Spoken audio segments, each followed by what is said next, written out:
দুনিয়া দুনিয়া আমাদের শত্রু। কিভাবে শত্রু আসুন জেনে নিই।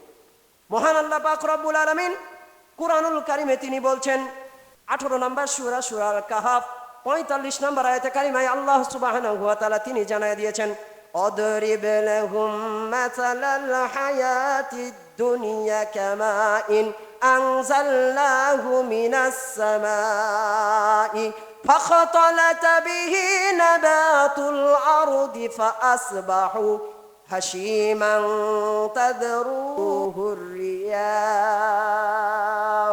وكان الله على كل شيء مقتدرا আল্লাহ রাব্বুল আলামিন তিনি বলছেন দুনিয়া দ্বারা দাল দ্বারা যে দুনিয়া দুশ্মনের প্রথম অক্ষর লিখতে গেলে যে দাল দ্বারা যে দুনিয়া দুনিয়া তোমাদের জন্য কিভাবে দুশ্মন হয়ে যায়, দুনিয়া তোমাদের জন্য কিভাবে শত্রু হয়ে যায়।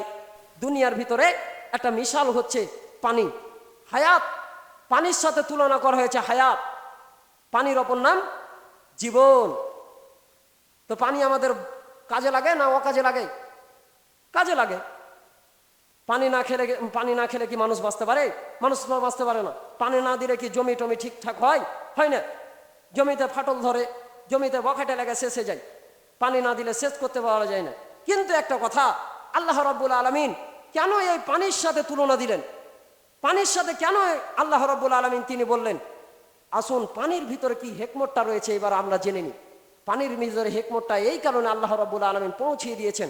আচ্ছা মনে করেন 98 বন্যার মতন এখন আবার বন্যা হয়ে গেল 2024 সালে। রাস্তাঘাট ডুবে গেল, ডুবে যায় হাঁটু পর্যন্ত পানি। তো পানি এখন আমার জন্য, আপনার জন্য, আমার জন্য উপকার না অপকার? কি উপকার না অপকার? অপকার।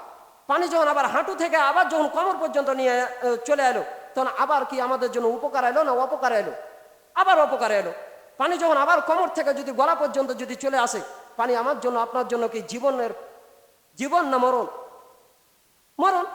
আবার পানি যদি আবার গলা থেকে যদি মাথা পর্যন্ত চাঁদি পর্যন্ত যদি চলে যায়, তাহলে আমার জন্য আপনার জন্য কি বয়ে আনবে? মরণ বয়ে আনবে। অবশ্যই কিন্তু জীবন বয়ে আনবে না। তা আল্লাহ